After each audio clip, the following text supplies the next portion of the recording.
What have we got here? Alright, listen up you bunch of horror aficionados. We are in the midst of survival horror renaissance here, and it's hotter than Jill Valentine's midsection, let me tell ya. That is such a sexist thing to say, you know that? We got the Dead Space remake giving those classics a sleek modern facelift. A Resident Evil 4 remake keeping us on the edge of our seats with fresh spine-tingling tales. And guess what? 2023 ain't planning on letting up anytime soon.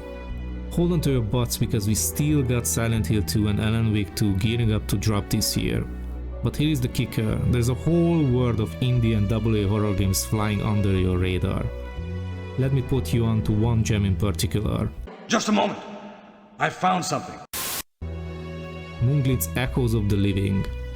This bad boy is a throwback paying homage to the OG horror games that paved the way for the epic blockbuster we hold near and dear. Get ready for a wild ride, my fans.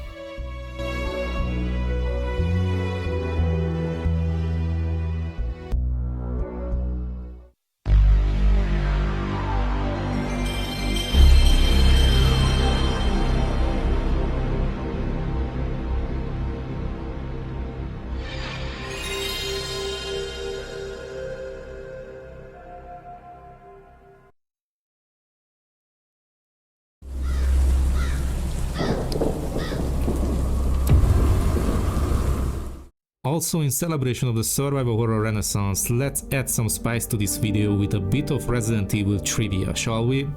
Now, I rustled up 6 questions to test your Resident Evil knowledge.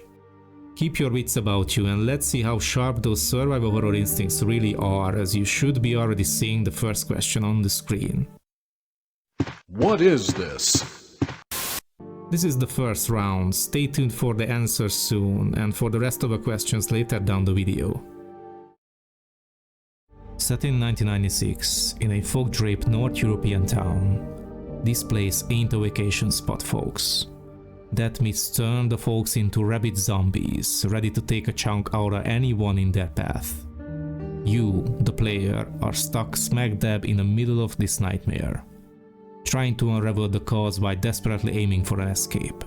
You got 2 choices for your hero: Laurel, a survivor hellbent on getting out of this mess, or Liam, a spec ops dude on a mission to find his lost love.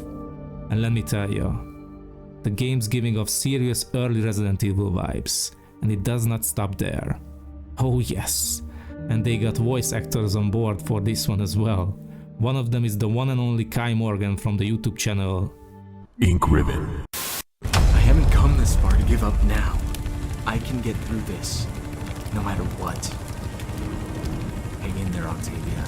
I'm on my way. Now, gameplay-wise, Echoes of the Living is throwing it back with fixed camera angles just like those classic PS1 Resident Evil games. And yeah, we got those tank controls too.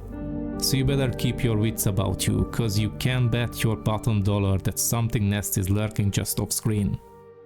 Now, I get it, this might not get the adrenaline pumping for those raised on more modern stuff like Dead Space. But for the die-hard original Resident Evil fans, this is a dream come true. Thank you, Barry. Yeah. Also, since the second demo, you don't really have to worry about those tank controls because the devs implemented an alternative modernized control scheme as well. Hang in there. But also the devs know their audience, no doubt. They are not watering down the gameplay to cater to the masses. They are honing in on that niche. Echoes of the Living ain't just about mowing down monsters. It's got a focus on puzzles, harking back to the days when you had to use your noggin. Check this out, you only got 3 weapon slots and 5 item slots in your inventory. That means you'll need to think long and hard about what to take and what to leave behind. And they are not pulling punches on save games either. You're only getting those in the designated save rooms. One wrong move and you'll be backtracking faster than you can say, oh crap. Don't scare me. That's what I was going to say. And here is the nod to the classics. They are recreating scenarios that will give you major deja vu if you spend time in those survival horror haunts. I mean, take a look at the demo. We are talking zombies on the road, into a sketchy alleyway, then indoors. If you're familiar with Resident Evil 2, you'll get a serious hit of nostalgia. And even if you are not, now you know. They are sending you into the familiar settings of hospitals, police stations, libraries and schools. It's like a walk down on memory lane for survival horror fans. Now, nostalgia is a powerful thing, but it's gotta be used smartly. Echoes of the Living's got a balancing act, bringing the old school charm while giving it a fresh coat of paint. And I'll say they are doing a bang-up job. The visuals are slick, setting a stage for a seriously eerie experience. Sure, it might not have the polish of something like Resident Evil Village, but it's more than enough to keep you locked in. And now, a short commercial break. Who would even think of doing something so disgusting? As for the puzzles, my friends, they are close to mimicking the Resident Evil masterclass in game design. They are not your run-of-the-mill brain teasers, they are woven into the very fabric of the environment. It's like the devs of these nightmarish locales went, let's add a dash of cryptic riddles and some mechanical trickery to keep them on their toes. And let me tell you, it works like a charm. You will find yourself scouring every inch of these places, picking up items that seems about useful as a screen door on a submarine, only to discover later that they are the key to unlocking the next piece of the puzzle. And that's the beauty of it, it's all interconnected. You might find a seemingly irrelevant item in one room, but it will come back around to save your hide in a completely different part of the game. What? What is this? What is it? So, hats off to the Moonbleed for puzzles. They are not just challenges, they are integral parts of the experience. They make you feel like you're part of this twisted world struggling to survive against all odds.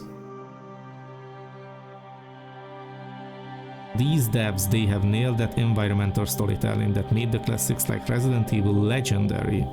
I'm talking fixed camera angles here, folks. And when done right, it's like the environment itself is narrating the story. Rooms are packed with details, clues and macabre scenes that piece together a dark history before you even stepped foot in there.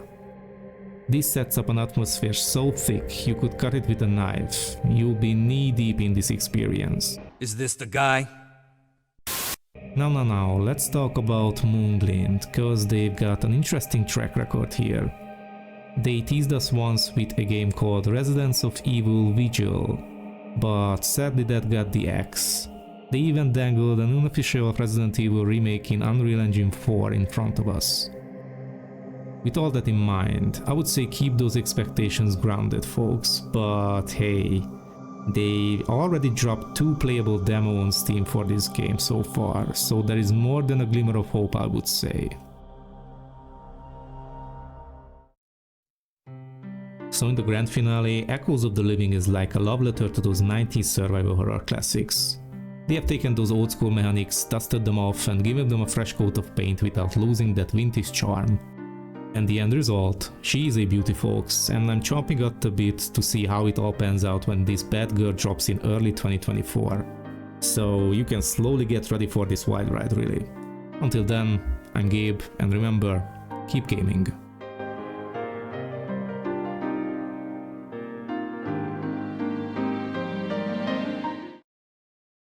Now go. But just go.